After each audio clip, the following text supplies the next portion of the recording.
esta semana se inició el año académico 2021 en nuestra Universidad Católica de Valparaíso, pero en la Escuela de Ingeniería en Construcción, ¿ah? Y estamos hablando de las carreras de Ingeniería Civil en Construcción, de la Ingeniería en Construcción, el Magíster en Ingeniería en Construcción, mención Gestión de la Construcción. Y hubo un seminario con importantes exponentes con temas muy relevantes, temas país, sobre, por ejemplo, el gerenciamiento de proyectos de ingeniería y construcción. Y uno de los participantes fue el exministro de Obras Públicas y nuevo académico de la Universidad Católica de Valparaíso, de la Escuela de Ingeniería en Construcción. Estamos hablando de Carlos Cruz Lorenzen, que ya lo tenemos ahí en línea internamente. Uno de los proyectos de las políticas de infraestructura, de algunos casos puntuales, de su experiencia, que se va a volcar también en el alumnado para este 2021. De eso vamos a conversar inmediatamente. Carlos, bienvenido. Hola Jorge, ¿qué tal? Gusto saludarte. Igualmente, Carlos, bienvenido. Bueno, y bienvenido también a la universidad. Pues hace poco está, digamos, necesariamente vinculado a nuestra Casa de Estudios Superiores. Cuéntanos de qué modalidad y cómo va a comenzar este vínculo. Mira, no lo tengo muy claro. Hemos estado efectivamente con Rodrigo Becerra y con Álvaro Peña, viendo cuál va a ser mi aporte. Yo estoy súper disponible porque me parece que el proyecto que tienen es un proyecto muy atractivo. Mi impresión es que es un proyecto de que concentra buena parte del esfuerzo en lo que son obras civiles, cosas que yo creo que es muy importante para lo que es el futuro de la infraestructura en Chile, y en ese sentido me puse muy a disposición de lo que se requiera para poder aportar con una visión más general. Yo no soy ingeniero, por lo tanto mi aporte tiene que ver fundamentalmente con mi experiencia, con la con visión tu expertise general. ahí como ex ministro también. Oye, pero eres ingeniero comercial, ¿no? Ingeniero comercial, sí. Claro. Pero Ya. tengo una maestría en proyectos y tengo mucho tiempo ya, demasiado tiempo diría yo, de ejercicio de la profesión, por lo tanto, y mucho tiempo vinculado al tema de la infraestructura. Entonces pasa a ser algo que puede contribuir un buen complemento, y así lo estimó Álvaro y Rodrigo, por eso me pidieron que los acompañara en esta aventura. Claro que sí. Bueno, y ahí está el link, pues, Carlos, ¿no es cierto?, con estos proyectos de infraestructura, con lo público, con lo privado. Ahí está la expertise, ahí está el conocimiento también como ministro, secretario, ¿no es cierto?, de esa cartera en los años anteriores. Hay un conocimiento previo que eso se puede traspasar, eso es obvio. Lo que pasó anteayer, el miércoles, en este lanzamiento, en este seminario, fue más o menos eso, ¿no? Una presentación de ese estilo. Mira, lo que traté de hacer yo es mostrarle a los estudiantes que están recién incorporándose a la carrera el vínculo que hay entre lo que ellos van a estudiar y todos los encadenamientos que tiene la gerencia de proyectos con lo que son las políticas públicas en el campo de infraestructura. Políticas públicas que tienen por finalidad darle un contexto al trabajo específico de proyecto a proyecto. Entonces, me pareció que era importante por esa vía aprovechar a contarles la necesidad que existe de parte de los ingenieros que están en terreno y que son los que tienen la responsabilidad sobre la ejecución de las obras, que no pierdan el contexto, porque el contexto normalmente tiende a ser bastante más complejo y tiende a ser mucho más difícil la ejecución y el ejercicio del trabajo que ellos tienen. Y por lo tanto, pero a la vez es fundamental para poder alimentar y enriquecer el trabajo que ellos tienen. Entonces, esa relación entre contexto y aplicación es lo que me interesó transmitirle, y espero que haya sido bien comprendido y que pueda ser útil para efectos del desarrollo de su profesión. Claramente. Y además que fue el inicio también del año académico, digamos, para la Escuela de Ingeniería en Construcción de este 2021. Además te encontraste con Alberto Undurraga, ¿no es cierto?, también ex ministro de Obras Públicas, ahí, que quedó en la carrera política, ahí quedó trunca, ¿no? Alberto había estado el día anterior. Ya. Hizo una presentación también muy interesante sobre los temas ambientales, sobre las implicancias de algunos aspectos concretos en el desarrollo de los proyectos. Yo traté de ser un poquito más global, más generalista, digamos, para no entrar en diferencias y darle contexto también a lo que hizo la Marisa Causel, y ella presentó el proyecto del tren rápido Santiago-Valparaíso, a la Vivian Moore, que habló sobre el tema de concesiones y las dificultades que hoy día tiene el modelo concesional, y tengo entendido que a continuación mía venía Boris Holguín, a quien conozco mucho desde el Ministerio de Obras Públicas, que iba a hablar sobre aeropuertos, y también iba a haber una presentación sobre el puente del Chacao, que me parece siempre un proyecto muy interesante. Entonces, estos proyectos concretos, a mi juicio, requerían una visión más integradora y ver de cómo se vinculan estos proyectos con las políticas públicas. Y ese fue el link que traté de hacer. No sé si habrá quedado bien claro, pero espero que haya sido una contribución a la conversación que puedan tener los estudiantes como alumnos de una carrera que yo creo que es tan importante para el país. Claramente, y Carlos, también hacer hincapié en el hecho de que estas infraestructuras que son quien le van a dar un barniz a nuestro país, e incluso cambiando la fisonomía, la topografía, se ve desde lo privado, pero también desde lo público, y esa es una mirada muy especial que tú quieres resaltar, ¿no? Bueno, yo creo que tú dijiste una cosa muy importante. Yo creo que entender que este tipo de proyectos son un cambio a la geografía es fundamental, porque eso es lo que le da la riqueza a los proyectos, ¿no? Lo que estamos haciendo con estos proyectos es alterar la geografía para obtener determinados beneficios que permitan o una mejor vida, o aumento de productividad, o más bienestar para algunas personas, o la generación de condiciones para que ciertas actividades se puedan realizar, etc. Y en ese sentido creo que el focalizarlo como tal, como una intervención en la geografía, es lo que permite entender por qué es importante el estudio de impacto ambiental, por qué son importantes considerar la posición de los vecinos, por qué es importante ver cómo se relacionan los proveedores, etcétera. Y de ahí entonces viene este vínculo con las políticas públicas, que son generalmente las que dan el marco ordenador a las intervenciones en el territorio.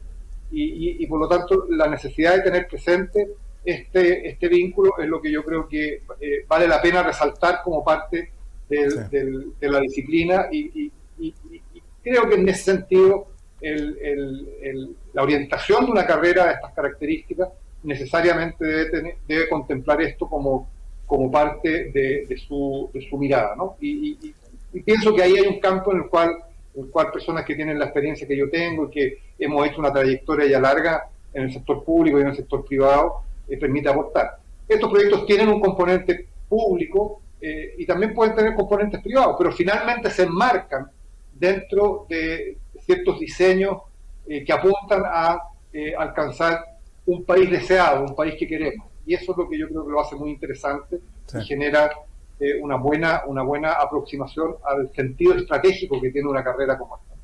Bueno, Carlos, nosotros somos formadores de nuestra Casa de Estudios Superiores, la Universidad Católica de Valparaíso, de excelentes profesionales que van a tener también mucha cabida, porque es un ámbito, digamos, donde no hay problema, digamos, de acción, de labor. El campo laboral es extremo, digamos, y es fecundo. Pero te quiero llevar también al terreno claro, ahí están los profesionales, ahí están los proyectos, pero ¿qué pasa con la plata, ¿no es cierto? ¿Qué pasa con los presupuestos? Tú fuiste coordinador general también de concesiones. ¿Cómo se hace para que el todo funcione, Carlos? Bueno, es parte de las dificultades. Yo le planteé a los muchachos hoy día justamente de que todas estas iniciativas que uno tiene de intervención en el territorio, de pensar un país de futuro, de contemplar la relación con la comunidad, con el entorno social y ambiental, etcétera, finalmente requiere financiamiento para poderse ejecutar. Y ahí el financiamiento puede tener distintas procedencias. Sabemos que el presupuesto público es muy restringido y que hoy día en general compite con las platas que se puedan destinar a estos propósitos, compiten con platas que tienen probablemente mucho más urgencia. O sea, hoy día estamos enfrascados en una pandemia. Hace pocos días el presidente anunció un plan de salvataje importante para quienes tienen que someterse a niveles de restricción mayor, 6.000 millones de dólares, y el puente del Chacao cuesta 1.000 millones de dólares, ¿no? Claro. Entonces, esta tensión que hay entre los usos de los distintos de los recursos públicos para distintos fines es parte de las cosas que hay que internalizar como las dificultades que tiene el ejercicio de esta profesión. Y eso también tiene un componente privado. O sea, muchas veces se puede recurrir al sector privado, pero el sector privado no hace este tipo de operaciones sin aspirar a una renta razonable, ¿no? Y bueno, ¿cuál es esa renta razonable? ¿En qué momento esa renta razonable se transforma en una renta excesiva? ¿O en qué momento es insuficiente como para transformarse en atractiva? Bueno, ahí tenemos otra discusión que yo creo que es muy importante hacer. Y también hay proyectos que se financian inicialmente por el aporte de privados, pero complementariamente se financian con el aporte de los usuarios.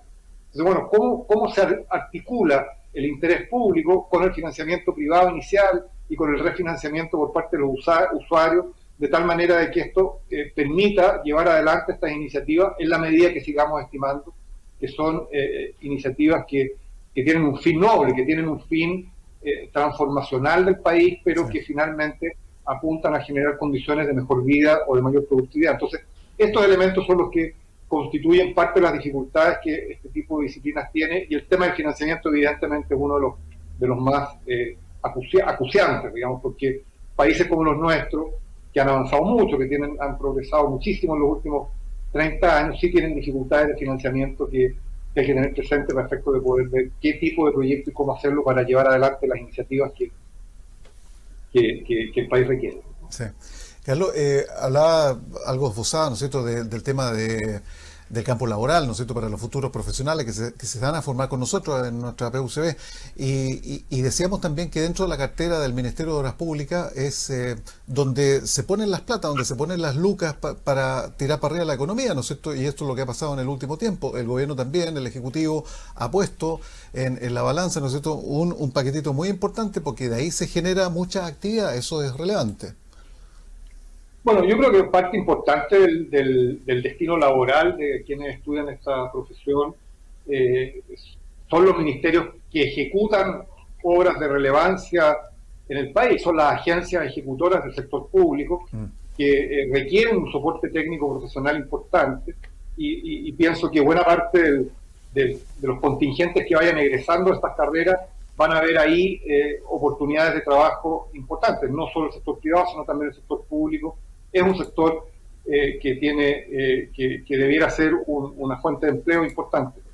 Ahora, la gracia que tiene el trabajo en el sector público es la envergadura de los proyectos que se ejecutan, la trascendencia que tienen estos proyectos, y por lo tanto transforma el trabajo profesional en un trabajo que tiene resonancia nacional. Y eso yo creo que implica un atractivo extraordinariamente grande para quienes se interesen en seguirse desarrollando profesionalmente en esta actividad. Entonces, pienso que la importancia que tiene el sector público para estos proyectos no es solamente el marco normativo, sino también el apoyo que va a requerir de parte de profesionales de calidad para poder desempeñarse en las distintas reparticiones públicas que tienen a su cargo llevar adelante estas iniciativas. Y creo que eso es parte de las cosas que hay que valorar y hay que mirar con interés por parte de quienes están estudiando esta profesión. No te puedo dejar de no preguntar, digamos, Carlos, ¿qué pasa con el tren a Valparaíso-Santiago, Santiago-Valparaíso? En algún momento incluso se postergó la prefactibilidad, los estudios. ¿Qué es lo que está faltando? ¿Qué es lo que falta? ¿Por qué no hay una conciencia clara, una decisión clara? No, hay varias dificultades. Hay una dificultad que es la que se ha dirimido para postergar la aprobación o el seguir adelante con los estudios, que tiene que ver con la coyuntura que está enfrentando el país producto de esta pandemia, que hace difícil el trabajo en terreno, y por lo tanto creo que eso es una restricción que hoy día hay que enfrentar para saber qué inversiones efectivas son las que hay que hacer, y como decíamos en el seminario, cuáles son los impactos que una intervención de este tipo tiene, y eso, la única posibilidad de saberlo es recorriendo el territorio. O sea, esto no se puede hacer a través de Google Maps ni a través de otras fórmulas, sino es caminar el territorio, ¿no? Y en ese sentido, la existencia de esta restricción es complicada para poder seguir adelante con los estudios necesarios y poder implementar el proyecto. Hay una segunda restricción que yo diría que es la convicción del rol que cumple el modo ferroviario. Yo creo que ha habido una subvaloración de la importancia que tiene el ferrocarril. Vemos que la representatividad que tiene el ferrocarril en el transporte tanto de carga como de pasajeros es bastante baja, y por lo tanto ya llevamos mucho tiempo sin poner al ferrocarril como un modo relevante desde el punto de vista del desplazamiento, tanto para las cargas, todo lo que tiene que ver con el ferrocarril logístico, y con los ferrocarriles de pasajeros, y por lo tanto esa misma situación hace que quienes tienen a su cargo desde el sector público empujar este tipo de iniciativas sean relativamente reacios a la valoración efectiva que tiene. Hay un problema de recursos, el proyecto Santiago Valparaíso es un proyecto caro, un proyecto que requiere inversiones muy significativas y por tanto existe una legítima duda respecto de si la demanda que el proyecto va a tener y el uso que va a tener por la vía de la política tarifaria que la empresa proponente está definiendo, va a poder repagar las inversiones o no, o finalmente este proyecto se va a tener que compensar con subsidios de parte del Estado, y la idea es que sea un proyecto que se autofinancie. Por lo tanto, creo que desde el punto de vista del Ministerio de Obras Públicas, de la unidad de concesión del Ministerio de Obras Públicas, existe la legítima duda si es que las demandas van a ser suficientes como para poder pagar las inversiones y la operación y mantención de este proyecto. Y también hay un problema institucional, o sea, no es el Ministerio de Obras Públicas la entidad encargada del desarrollo del modo ferroviario, sino es la empresa de ferrocarriles del Estado. Entonces, el Ministerio de Obras Públicas puede avanzar mucho en este proyecto, pero si no tiene la disposición de la empresa de ferrocarriles del Estado para llevar adelante esta iniciativa en la forma en que está planteada, van a haber dificultades. Y yo no veo a la empresa de ferrocarriles del Estado muy entusiasmada con este proyecto, porque una de las condiciones que el proyecto tiene es desarrollar los servicios de carga entre Santiago y San Antonio, que es uno de los proyectos que la empresa de ferrocarriles del Estado quiere promover. Entonces, hay una competencia de proyectos que hace que para el titular de una iniciativa de este tipo, que debiera ser la empresa de ferrocarriles del Estado, le resulte incómoda. Entonces, creo que ahí tenemos un problema institucional que no se ha salvado todavía debidamente y que le agrega un poquito más de pelo a esta sopa, pero yo me imagino que con el tiempo eso debiera resolverse, y nosotros estamos como Consejo Política e Infraestructura planteando ciertas iniciativas para que eso pueda ser asumido en plenitud por parte de los organismos públicos competentes y puedan tomarse decisiones que tengan la posibilidad de salir adelante en proyectos de esta envergadura y, a mi juicio, tan importantes para unir Santiago con Valparaíso. Bueno, hay un debate muy abierto y que ha afectado, y las opiniones son unánimes en el sentido que se necesita. Ahora, la gente no se puede explicar por qué hay tanta tanta incongruencia, digamos, en los pareceres. Primero, la empresa de ferrocarriles, que es del Estado, el Ministerio de Obras Públicas, que también está digamos, direccionado desde el Ejecutivo. Entonces, ¿cómo yo sé que también hay independencia, hay directorio, y todo, hay disposiciones técnicas, qué sé yo, pero ¿cómo no puede unirse, vincularse todo y tomar una decisión? Ahora, en lo concreto, tú como ingeniero comercial 2+2, 4, ¿tú crees que esto es factible necesariamente hacer, o ya esto no es viable y hay que buscarse otras instancias? No, yo soy un convencido de que digamos que estas grandes conurbaciones que se van generando, primero Santiago y su entorno, y después la conexión entre Santiago y ciudades que están cerca de Santiago y que van a crecer también en forma significativa, son fundamentales. Y en ese sentido, la conexión de Santiago con Rancagua, la conexión de Santiago con Valparaíso, constituyen una forma de ir consolidando este polo urbano, de desarrollo urbano, que tiene tantos beneficios para el país. Y por lo tanto, a mí me da la impresión de que es una necesidad que hay que resolver. Lo que nosotros estamos planteando y asumiendo el problema de los distintos roles que tienen instituciones diversas para tomar decisiones sobre un mismo punto y con visiones distintas, es que hay que tener un organismo supraministerial que asesore a la Presidencia de la República, le llamamos Unidad Asesora para el Desarrollo de Políticas de Infraestructura a nivel de la Presidencia de la República, que permita dar ciertos lineamientos estratégicos y que genere una conversación fructífera, positiva, encaminada al desarrollo de los grandes proyectos de infraestructura entre las distintas agencias ejecutoras, ministerios de Obras Públicas, Ministerio de Transporte, Empresas de Ferrocarriles del Estado, de tal manera de que proyectos de esta naturaleza no se neutralicen producto de las visiones estratégicas distintas que tiene cada una de estas organizaciones. Entonces, creo que tenemos que avanzar en lo institucional para poder llevar adelante estas iniciativas, pero yo me imagino que debiéramos poder avanzar en ello para poder resolver este tipo de decisiones que, en caso contrario, se van a ver siempre entrampadas por estas visiones distintas entre quienes quieren promover inversiones grandes con las agencias ejecutoras que son las que tienen a su cargo llevar adelante las inversiones mínimas. Carlos, y también esta instancia tendría que ser supra gobierno de turno, ¿no es cierto? Porque si no, también estaría coartado ante cualquier cambio, ¿no es cierto? Y modalidad distinta de pensamiento, ¿no? Bueno, sí, para nosotros es muy importante tener esta unidad, como el Consejo de Desarrollo, el Consejo de Política Fiscal. O sea, hay experiencia a nivel de gobierno con una serie de organismos asesores que tienen trascendencia de los gobiernos, que van más allá de los gobiernos, y que por lo tanto pueden mantener políticas públicas con cierta constancia en el tiempo y hacer ver cuáles son las desviaciones que se producen o cuáles son los temas que los cambios que se van introduciendo y que pueden afectar la continuidad de una política pública. A nosotros nos parece que por la importancia que tiene la infraestructura, debiéramos contar con un organismo asesor de estas características y que permitiera darle continuidad a las políticas públicas y que permitiera a su vez poder resolver las visiones distintas que tienen cada una de las instituciones respecto a cuál es su rol y cuál es el tipo de intervención que pueden hacer en el tiempo. Por último, aprovechándote, desde Pargua, cruzando por el canal Chagao, ¿no es cierto? Y es lo que se está pensando y ya está en pleno desarrollo, digamos. ¿Cómo estuvo la exposición esa y en qué etapa va todo eso?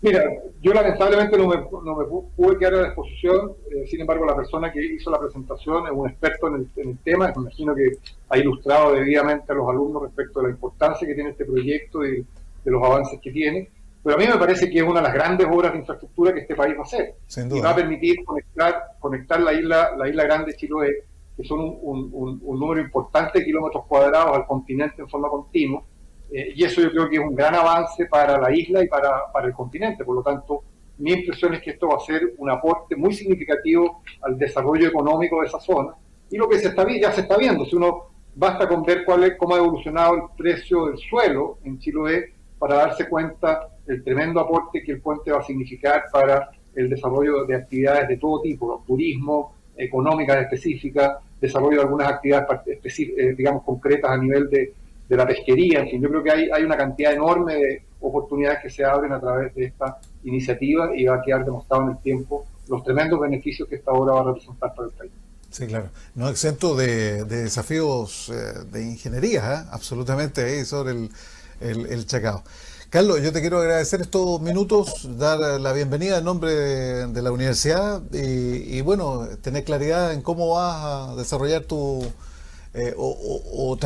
trasvasijar tu experiencia, ¿no es cierto?, con los alumnos, con los nuevos profesionales dentro de la Escuela de Ingeniería.